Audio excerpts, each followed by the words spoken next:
The silent pain and God's gentle presence.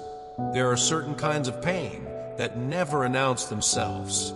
They slip in quietly, like fog rolling through the soul. You carry them in silence, those unspoken wounds, invisible to the world, but etched deep in your heart like permanent echoes.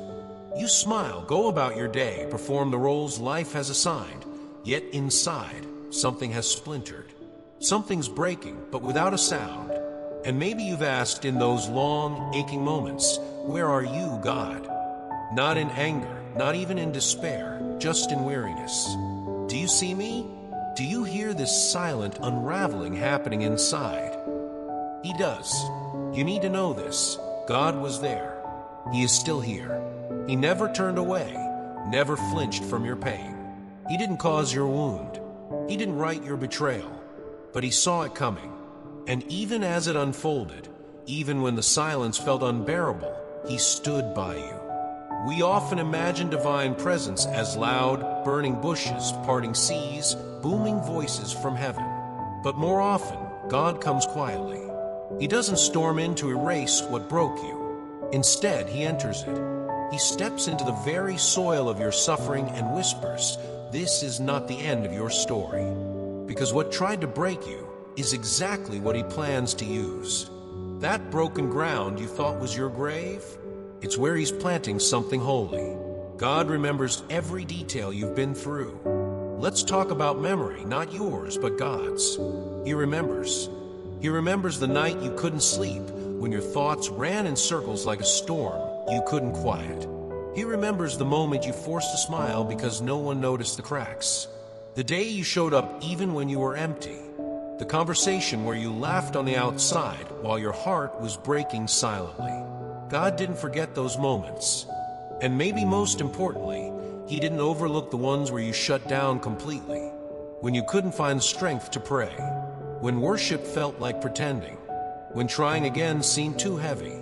In those moments, you weren't faithless, you were human. And God wasn't disappointed. He was protective. He didn't abandon you to the numbness. He stood guard over your soul like a shepherd keeping watch in the night. When you lost the will to fight, he fought for you in the unseen realm. Not with pressure, but with presence. Not with demands, but with defense. You didn't have to hold it all together for him to stay. You just had to survive, and you did. But more than that, he carried the trembling version of you that no one else saw. The one who cried behind closed doors. The one who felt forgotten.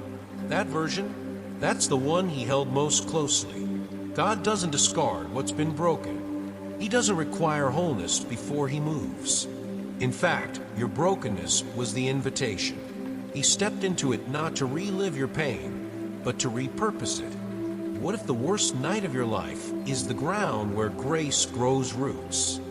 What if the pain that made you feel most disqualified is the very thing that qualifies you to carry comfort, to speak wisdom, to become a safe place for someone else? This isn't about performing for healing. It's about knowing you were held all along. Pain doesn't disqualify, it equips. We've been taught to fear pain, to run from it, to hide it. But what if pain isn't the end? What if pain is preparation? You see, pain doesn't reduce your worth. It refines your depth. It equips you with empathy, not emptiness. It teaches you to listen differently, to feel more deeply, to walk gently through a world that's constantly shouting. And God sees that in you, not just the damage, but the strength it revealed. You've walked through things others forgot, but God never did. People may have moved on. The world doesn't always remember the nights you barely made it, the sacrifices that left you empty, or the tears no one asked about. But he remembers. He kept count of every tear. He measured every sigh, and he's turning them into seeds. This is the paradox of the kingdom. The very thing that hurt you may be the place where your greatest impact begins. Those cracks in you, they aren't flaws to be hidden. They're entry points for God's light and someone else's healing. Think about it. Who do you trust to walk with you in suffering? Not the one who's never struggled. Not the perfect voice. You trust the one with scars, the one who knows, the one who's been there. That's what pain gave you.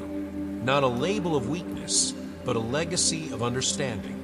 You are becoming that person. God isn't interested in polishing you up for display. He's shaping you for purpose. And purpose doesn't come from applause. It comes from alignment. With Him, with truth, with your true self, no longer afraid of the story you carry. So what if your pain wasn't punishment, but preparation? What if your wounds aren't the end, but the beginning? Because in the kingdom of God, pain never has the last word. Purpose does. Not a return, but a rebuilding. Sometimes we look back on our pain and think, if only we could go back. Back to the version of us before the heartbreak, before the betrayal, before everything changed. But what if the invitation isn't to go back, but to build something new? You're still breathing. You're still here. That alone is not small. That is evidence, sacred evidence, that your story isn't over. And not just that, it's evolving.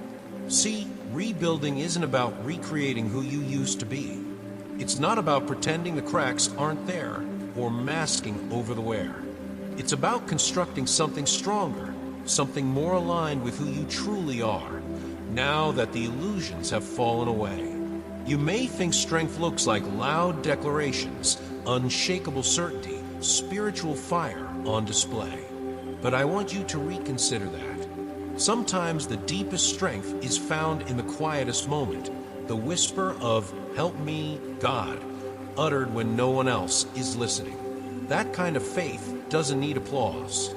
That kind of faith can rebuild a life. Because real strength doesn't come from pretending you weren't affected. It comes from acknowledging what happened and choosing to live anyway. Rebuilding requires honesty. It requires endurance. It asks you to sit with what remains and ask, what can grow here now? Not everything that was lost needed to come with you. Some things had to collapse so the foundation could be revealed. You've been taught to fear the breaking. But maybe, just maybe, the breaking was the blessing in disguise. Not because it didn't hurt, but because it revealed what could never be taken. Your will to rise, your capacity to love, your quiet decision to keep waking up. And that is the place God begins again with what remains. Not with your old strength, but with a steady breath that says, "I'm still willing." God heals to send you. You've probably asked the question at some point, "What now, God? What do I do with all this pain?" That kind of question doesn't come from weakness. It comes from the ache of someone who has lived through the fire and is trying to make sense of the ashes. And God's answer might not be what you expect. He doesn't say, "Hide it." He doesn't say, "Forget it." He says, "Use it." Not recklessly, not performatively, but intentionally. Maybe your healing is not meant to be hoarded. Maybe it's meant to be poured out in your presence, in your forgiveness, in your storytelling, in your art, in your listening. Healing becomes holy when it is shared. You don't have to wait until you're completely better to be useful. In fact, God often moves most powerfully through people who are still in process. Why? Because there's no pretending there. Just honesty, just openness, just a heart still beating, still trusting, still saying yes, even if it's through tears. What once shamed you may become the very evidence of grace. What once silenced you may become the very truth that sets someone else free. It's not your perfection that draws others in, it's your presence, your authenticity, the fact that you still showed up even when you didn't feel whole, the fact that you didn't let the pain close your heart forever. And this isn't just about personal redemption, it's about purpose, real lived out costly purpose, because God doesn't waste pain. He transforms it into power, not the kind that dominates, but the kind that heals. So ask again, "What now, God?" And listen. His response might sound like, "Now you go.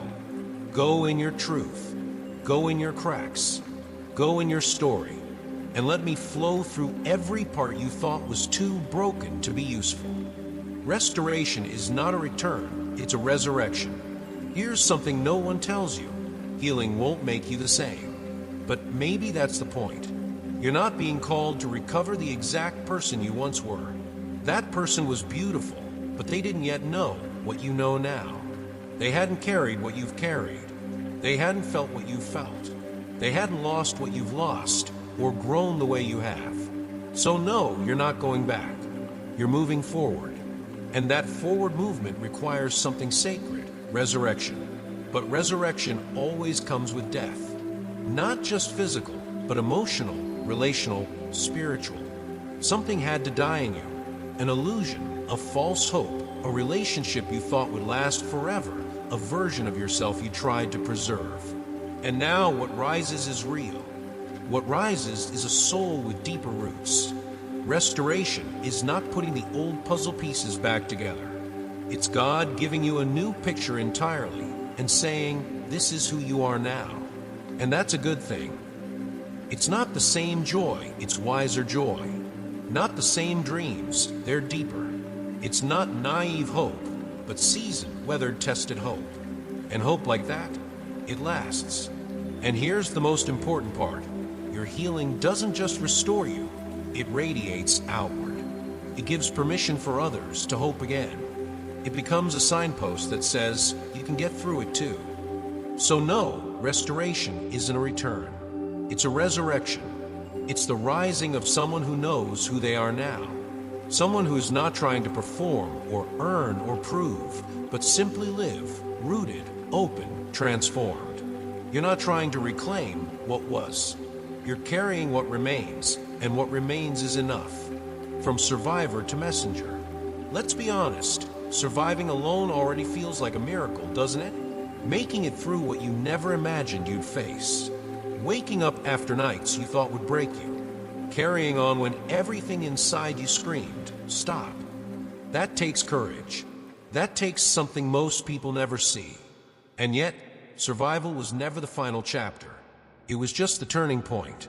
There's a quiet moment after the chaos ends when God starts peeling back the lies you picked up along the way.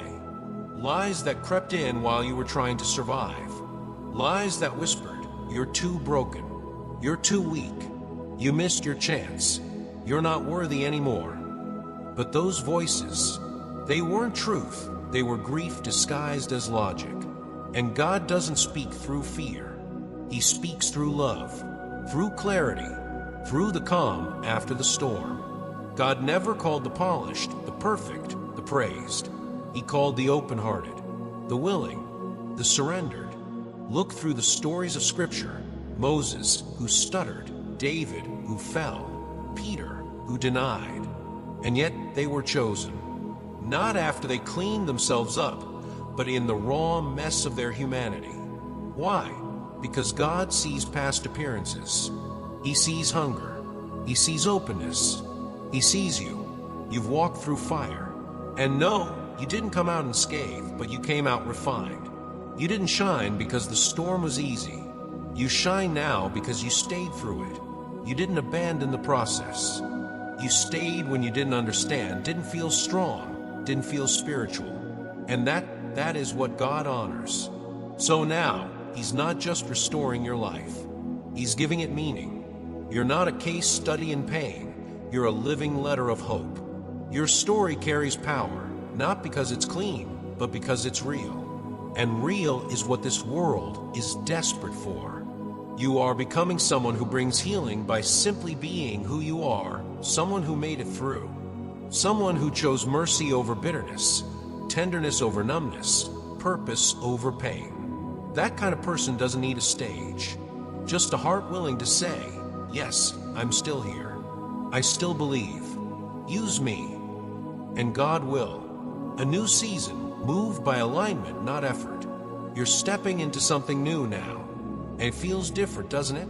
Not frantic, not forced, not the pressure to prove anything, but a quiet invitation to align. The old you may have chased approval, fought for space in rooms where you felt unseen, pushed through exhaustion to keep up. But this new season doesn't work that way. Not anymore. God isn't calling you to run harder. He's calling you to walk wiser. Because what really brings transformation isn't speed, it's surrender. It's not about doing more, it's about being in step with the one who knows exactly where you're going. Alignment with him is where peace is. It's where purpose finds oxygen. It's where your life begins to echo heaven, not because you're performing, but because you're present. And maybe this time, you're not carrying answers, but presence. Maybe what God is doing in you isn't meant to look impressive, but restful. Maybe your very stillness is what will calm someone else's storm.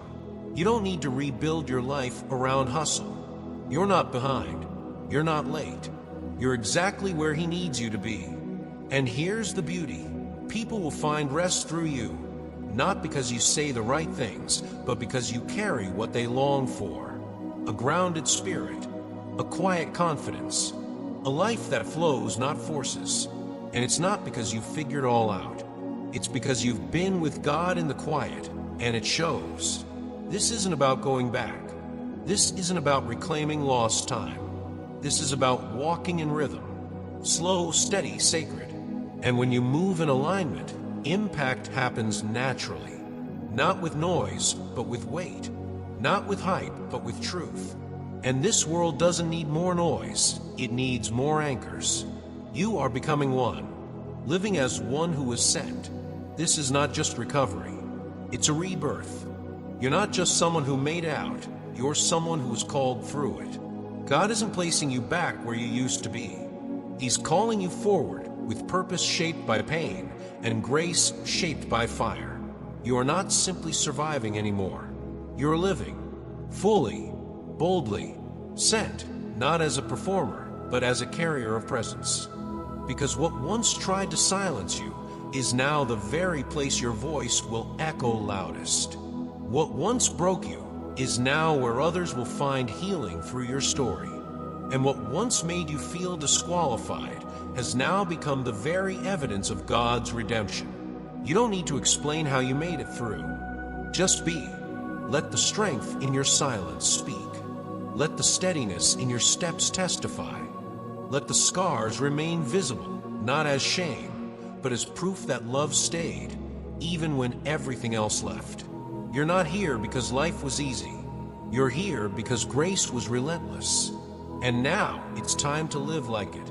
No more shrinking. No more wondering if you belong. No more apologizing for surviving. You are sent. You are steady. You are sacred. And you carry something this world needs.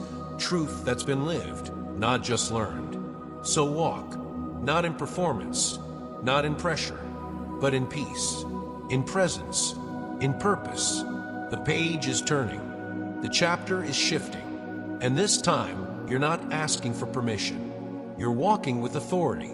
Because the same God who kept you in the fire is now walking with you in the light. Let your life tell the story. You're not just loved. You're chosen. You still belong here. And the world is ready for the version of you that